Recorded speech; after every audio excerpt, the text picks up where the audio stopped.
Olá pessoal, tudo bem? Bem-vindos a mais uma aula e hoje a gente vai falar de redação. Como vocês estão nas produções de texto? Estão treinando em casa? Estão praticando bastante? Hoje a gente vai aprender um pouquinho sobre os critérios que usam para correção dessa redação. Será que vocês estão indo pelo caminho certo?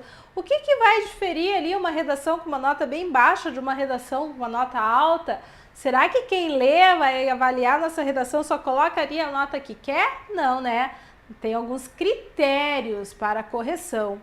Então, o aluno que conhece esses critérios tem que saber, né, que está sendo avaliado por aquilo tudo que ele está escrevendo, pela linha de raciocínio, pelo tipo de texto, por toda a forma de comunicação que ele usa para se expressar nesse texto escrito. Né? Então, é a linguagem escrita ali do aluno agora que vai ser avaliada. E hoje nós veremos esses critérios de correção para uma boa redação. Tá? Vamos lá. Dentre as principais exigências, né, que é dos principais critérios de correção, eles vão pedir que o aluno o quê? Promover comunicação, dominar linguagens, compreender a proposta, entender situações problema, construir argumentos e elaborar propostas. O aluno, então, tem que saber que tem que seguir, né, todos esses critérios ali para praticar um bom texto. O tema que a gente propõe para vocês hoje é: punir com rigor o comportamento violento no trânsito pode prevenir tragédias? Geralmente, né, vocês terão um tema lá no dia da prova, da redação. Esse tema não é o título vocês vão colocar um outro título lá, uma frase que sintetize melhor todo o texto que vocês escreveram. E terá acompanhado, né, desse tema alguns textos bases.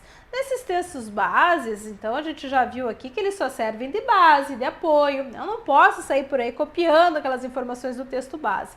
Então a gente lê, né, o que vem ali falar sobre isso.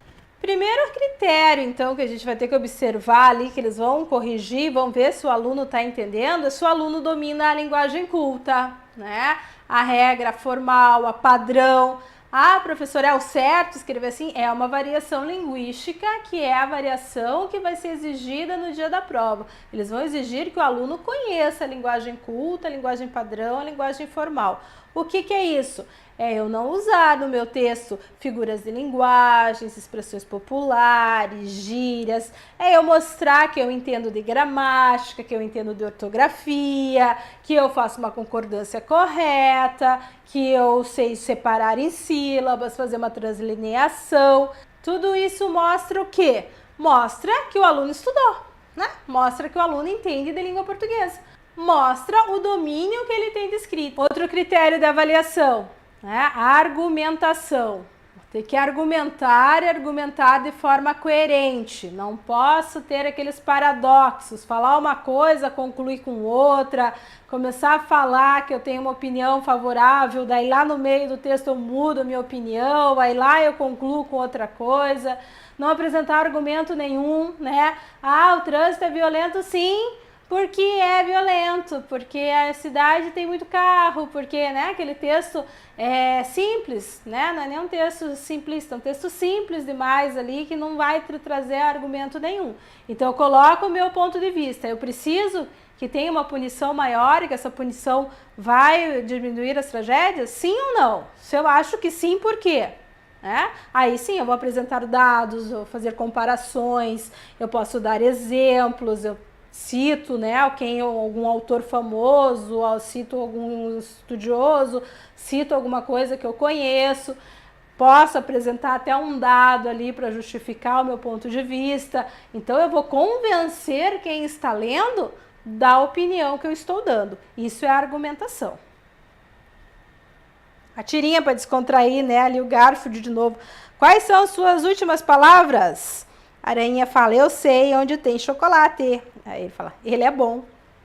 Argumentou bem, o Garfield acabou não matando ele, né, com como é um jornal. Outro critério ali, vocês precisam demonstrar conhecimentos linguísticos, tá? Provar ali que conhecem como que se escreve esse texto, de que maneira que se escreve esse texto.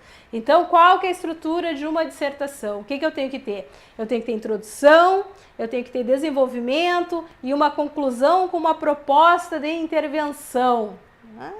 Ah, como é que eu divido isso daí? A gente sabe que a gente não precisa fazer uma introdução gigantesca. 4, 5 linhas eu introduzo o meu assunto para o meu leitor. Esse desenvolvimento é a parte maior do meu texto, né? Vou precisar de no mínimo 2 parágrafos para argumentar tudo que eu quero, para realmente convencer quem está lendo.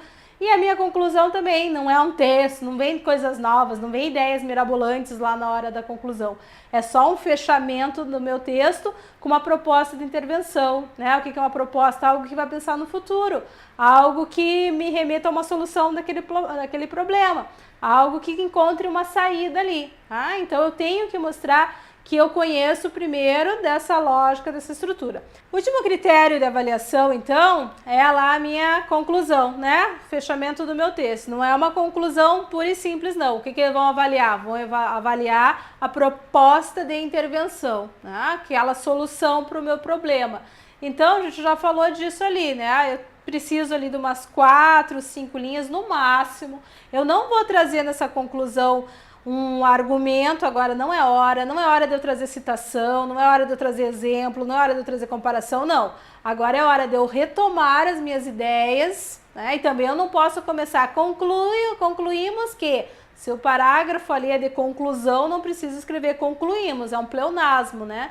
Eu começo, então, só retomando ali, tendo em vista o que foi apresentado, visto os argumentos acima, retomo tudo que eu falei no meu texto, reforço o meu ponto de vista e acho uma solução para o problema. Olha um exemplo lá, então, dessa redação como ficaria. Medidas como conscientização e ensinamento por parte das autoescolas de como reagir em frente a situações como aquelas e o aumento da segurança por parte da autoridade, seja através de punições mais severas, de maior circulação de guardas organizando e fiscalizando o tráfego ou de maior instalação de câmeras e radares, podem ser medidas decisivas para assegurar a vida do motorista, que ano após ano corre um risco maior de entrar nas estatísticas de vítimas fatais dentro do trânsito. Viram? Simples assim. Então, colocou ali várias soluções para esse problema, né? Então, fechou o texto, falou realmente do número de vítimas no trânsito e finalizou com essa proposta de intervenção, essa solução, tá, gente? Fechou ali, então? Vocês têm esse tema para praticar, façam um rascunho, 2, 3, vocês aí em casa é a hora essa de praticar, de pesquisar. Esse tema tem muitas redações sobre esse tema ali na internet. Pesquisem, leiam, façam um compilado ali das melhores ideias, entendam, conversem com as pessoas, discutam sobre isso, formem uma opinião. Faz os seus rascunhos quanto necessário, procura no dicionário se as palavras estão corretas, pede para alguém que está por perto ler para ver se a pessoa está entendendo a sua letra, se a pessoa entendeu a ideia que você colocou ali, se a pessoa entendeu todo o seu argumento, lê o texto em voz alta, pratica bastante, tá? Faz essa proposta aí, não deixa para fazer a redação só no dia da prova, não vai dar certo. Lá vocês vão se perder ali, introdução, desenvolvimento, conclusão. Se vocês estiverem praticando bem, pegando essas propostas de redação e pegando esses temas, tentando praticar em casa, escrevendo, tenho certeza que no dia da prova vai estar bem tranquilo, né? Vocês estão praticando, lá no dia da prova só vai mudar o tema ali, mas vocês já sabem como começar, vocês já têm uma frasezinha até para pôr no meio, para colocar na proposta de intervenção. Pesquisa e prática, ok? Então, espero que vocês ali em casa treinem bastante. Vou deixar umas dicas aqui, então, para esse bom texto. Elabore um projeto do seu texto, um rascunho. Leia com atenção os textos de apoio. Quando estiver treinando em casa, pesquise sobre os mais diversos assuntos. Escolha uma abordagem para o tema e qual ponto de vista que será defendido. Faça uma relação de tudo que sabe sobre o assunto, pontos positivos, pontos negativos, depois escolha sobre o que escrever. Pense em uma conclusão coerente com os argumentos desenvolvidos. Observe se todo o texto atende às instruções, número de linhas, título, cor da caneta. passe a limpo e sem nenhum borrão ou rasura. Então, espero que vocês tenham gostado, que pratiquem bastante, peguem essas dicas e até a nossa próxima aula, que tem mais redação por aí ainda. Obrigada!